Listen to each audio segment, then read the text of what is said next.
একদিন রোহান তার গাড়ি নিয়ে শহর থেকে তার গ্রামের বাড়িতে যাচ্ছে। সে আপন মনে গাড়ি চালাচ্ছিল। সকাল থেকেই রাত হয়ে গেল। রোহানের গাড়ি একটি জঙ্গলের রাস্তায় এসে হঠাৎ বন্ধ হয়ে গেল।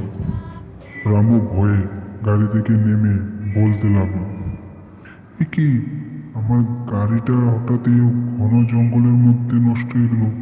কি করি এখন, কোথায় যাব? না না, যাই, সামনে এগোই, দেখি কাউকে দেখতে পাই কিনা, কোনো হোটেল আছে কিনা। এই বলে রোহান জোরে জোরে হাঁটতে লাগলো।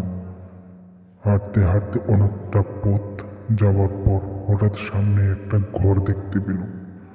সে দ্রুত সেই ঘরের দিকে এগিয়ে গেল রাতটা থাকার জন্য।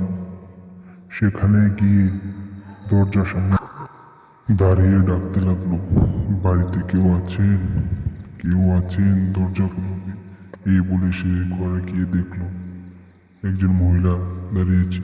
তখন মহিলা তাকে বলল, কে বাবা তুমি? কি চাও? আমি এই জঙ্গলের রাস্তা দিয়ে যাচ্ছিলাম, আমার গাড়িটা নষ্ট হয়ে গেছে। আজকের রাস্তা যদি আমাকে একটু থাকার ব্যবস্থা করে দিতেন তাহলে খুব ভালো হতো।